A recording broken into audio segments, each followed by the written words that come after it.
சினிமாவில் தான் கனெக்ட் ஆக முடியாது சார். ஒரு வார்டு கவுன்சிலர். ஆனால் நான் கட்சியில் சேரல, ஆனால் கட்சியில் தான் இருக்கேன். நம்ம ஆட்சி தானே.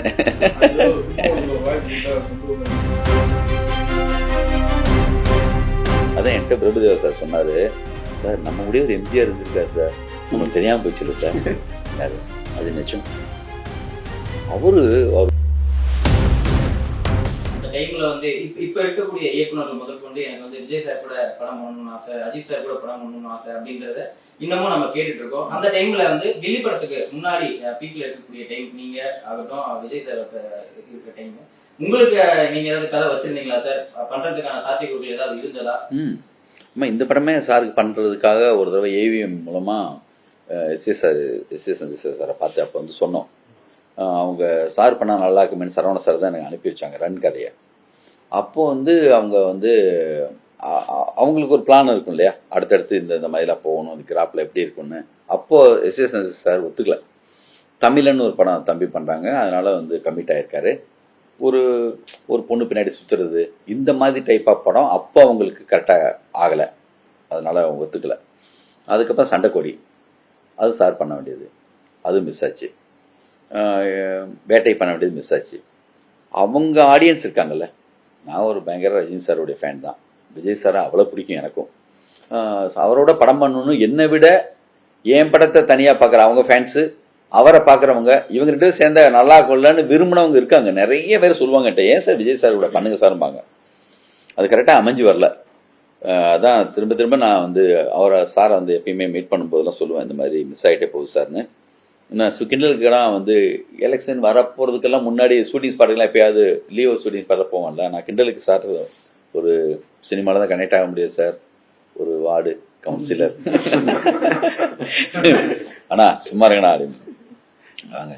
இது இன்னைக்கு வந்து இந்த காலகட்டத்தில் இல்லையா, சினிமாவில் நான் கனெக்ட் ஆகாட்டினாலும் நிச்சயமாக அவருடைய அரசியல் நிலைப்பாடு, அவர் இன்னைக்கு அவர் பண்ணுற முன்னெடுத்து போகிற எல்லா விஷயங்களுக்கும் நான் வந்து முழுக்க முழுக்க வந்து நான் கட்சியில் சேரல, ஆனால் கட்சியில் தான் இருக்கேன்.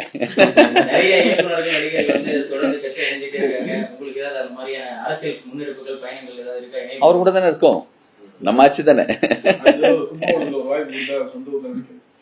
அது இல்லை, வெறும் கட்சியில் சேர்றது மட்டும் இல்லைங்க, அது அவங்கள சந்திக்கலாம், சந்திக்காம இருக்கலாம், அவங்களோட வந்து நம்ம பேசலாம், பேசாமல் போகலாம். ஆனால் ஒரு சிலரோட மட்டுமே அவங்க நம்மளை வாட்ச் பண்ணிட்டே இருப்பாங்க, நம்மளும் அவங்கள வாட்ச் பண்ணிட்டே இருப்போம்.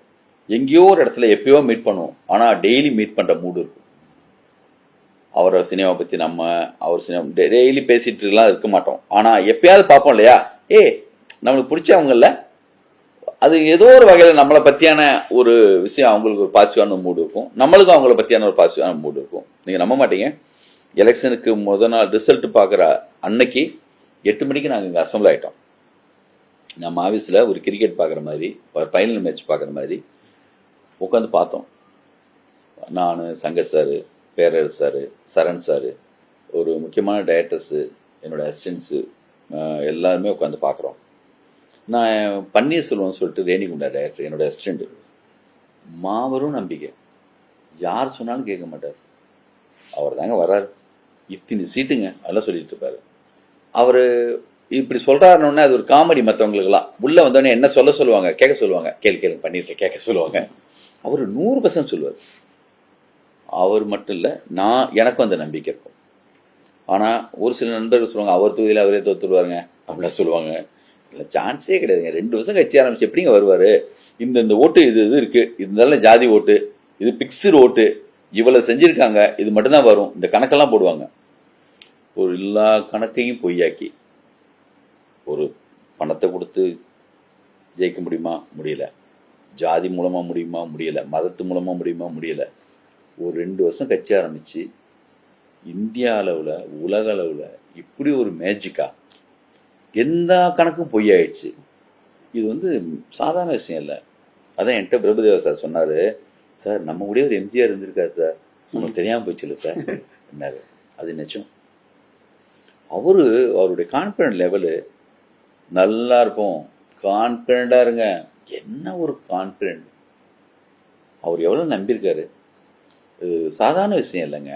சாதாரண குடும்பத்து பசங்க வந்து பணம் கொடுக்காம இத்தனை தொகுதிகளில் சாதாரண குடும்பத்து பசங்களை ஜெயிச்சு வர்றதுங்கிறது எவ்வளோ பெரிய விஷயம். அது இன்னைக்கு நான் கேள்விப்படுறேன், கரப்ஷனுங்கிற ஒரு விஷயமே தமிழ்நாட்டிலேருந்து சுத்தமாக போகிற மூடு இப்போ இருக்கு. அதுக்கான எல்லா பக்கமும் அதுக்கான சத்தம் கேட்குது. அவ்வளோ நியாயமாக போயிட்டுருக்கு. அதனால வந்து கட்சியில் சேர்றதில்ல. நான் அவரோட தான் பயணிக்கிற மாதிரி, அவரோட இருக்கிற மாதிரியான மூடு தான் எப்பயுமே. அவர் நடிகராகவும் அவருடைய பெர்ஃபார்மன்ஸ் வைஸாகவும் அவ்வளோ பிடிக்கும். இப்போ இந்த அரசியலுக்கு வந்து அவர் வந்து எனக்கு ஒரு நாள் நைட்டு வந்து இது இன்னைக்கு சொன்னா என்னமோ வந்துட்டாங்கடா எல்லாம் முதலே எல்லாம் சொல்லிட்டாராம், தெரிஞ்சிச்சான். நம்ம தோழர்கள் காத்துட்டு இருப்பாங்க கண்டிப்பா இதுக்காக சொல்றதுக்காக. வந்துடுவீங்களே ஜெயிச்ச உடனே சொல்றதுக்குன்னு நினைப்பாங்க. அது அவருக்கு தெரியும். எலெக்ஷனுக்கு முன்னாடி அவரை நான் மீட் பண்ணும்போது அவர்கிட்ட என்ன பேசியிருக்கேன், அவருக்கு எனக்குமான கனெக்ட் என்னங்கிறது எனக்கும் அவருக்கும் மட்டும் தெரியும். அதனால இதை வெளியில சொல்லி நிரூபிக்கணும் அவசியம் கிடையாது. என்னுடைய சக நண்பர்களுக்கு தெரியும், என்னோட அசிஸ்டன்ஸுக்கு தெரியும் நான் என்ன பேசிட்டு இருந்தேன்னு. நல்லது நடந்திருக்கு, நல்லா இருக்கும்.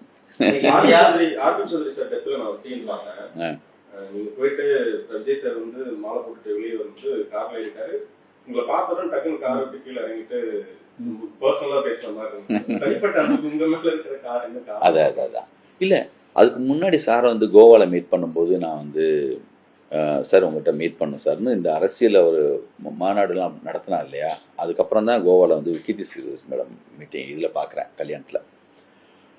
கீர்த்தி மேரேஜில் பார்க்கும்போது சாப்பிட்டு முடிச்சுட்டு வரும்போது ஈவினிங் மீட் பண்ணலாண்ணா அப்படின்னார். ஒரு 4 மணிக்கு சார் நானும் சுமார் 10 நிமிஷம் மீட் பண்ணணும்னு நினச்சி தான் நான் போனேன். 2 பேருடைய மீட்டிங் 1 hour போச்சு. அவர் சிஎம் ஆகிட்டா அவர் எப்படி இருக்கணும் அப்படின்னு எனக்கு என்னெல்லாம் தோணுச்சோ அது அவர்கிட்ட நான் பேசியிருக்கேன், சொல்லியிருக்கேன். அது எப்பயாவது தான் மீட் பண்ணுவோம், ஆனால் இந்த கனெக்ட் இருக்குன்னு சொன்னல கூட இந்த மற்ற டைரக்டர்ஸ் எல்லாமே கூட என்னென்னா, சார் நீங்கள் படம் பண்ணல சார் அவரோட, என்ன சார் இவ்வளோ பயங்கரமாக இப்படி 2 பேரும் இப்படி கனெக்டில் இருக்கீங்க அப்படின்னு சொல்லுவாங்க. அது அவருக்கு பிடிச்சது நம்மளுக்கு பிடிக்கலாம். வீட்டுக்கு போனால் சாங்கெல்லாம் போடுவார்ல, பார்த்தா என்னுடைய படத்தை சாங்காக போடுவார். அப்புறம் எனக்கு எந்த பாட்டெல்லாம் பிடிக்குமோ, சிரஞ்சீவி சார் சாங்கில் இருந்து ஆரம்பிச்சு அங்கே தெலுங்குல என்னென்ன பாட்டெல்லாம் பிடிக்குமோ அதெல்லாம் அவர் போடுவார். என்ன இப்படி ஒத்து போகுதுன்னு இருக்கும். படம் தான் பண்ணலையே ஒழிய இந்த ஒத்த அலைவரிசையில் வந்து இருக்கும் பல விஷயங்கள் அது நம்ம பார்க்கலாம். அப்புறம் நம்ம எல்லாருமே அவங்க எல்லாம் வாட்ச் பண்ணுறது இல்லைன்னு நினச்சிட்டு இருக்கோம். எல்லாரை பற்றி எல்லாமே தெரியுது. நாங்கள் வந்து ஒரு டீமாக நான், மணி சார், சங்கர் சார் எல்லாமே இருக்கோம். அதில் வந்து கௌதம் இருக்காரு, எல்லாமே இருக்கோங்கிறது வந்து வெற்றிமாறன் இருக்காங்கிறது அவருக்கு தெரிஞ்சிருக்கு. நீங்களாம் ஒன்றா உட்காந்து பேசுவீங்களாமே, என்ன சார் பேசுவீங்க, எப்படி இருக்கும், ஐயோ நல்லா இருக்கு சார், இவ்வளோ பேர் இருந்தீங்கன்னா அங்கே எப்படி இருக்கும் அப்படின்னு அவரை பற்றியெல்லாம் கேட்பாரு. அதனால வந்து என்னென்னா அவர் பர்சனலாக 100% அவரை பொறுத்த வரைக்கும் என்னென்னா, சார் காசு வச்சுட்டு எதுவுமே பண்ண முடியாதுங்கிறது இப்போ நிரூபணம் ஆயிடுச்சு. அப்புறம் எதுக்கு காசு? அவர் பார்க்காத காசா? அவருக்கு 200 கோடி சம்பளம் வாங்கின ஒரு ஆள் அதை தூக்கி போட்டு வர்றாங்க. அப்படின்னா அவங்க எப்படி இருப்பாங்க, எப்படி எடுத்துகிட்டு போகணும்னு ஆசைப்படுவாங்க. அதனால வந்து ரொம்ப அற்புதமாக இருக்கும். நம்ம ஒரு மிக முக்கியமான ஒரு காலகட்டத்தில் இருக்கோம். அது சந்தோஷமாக இருக்குது.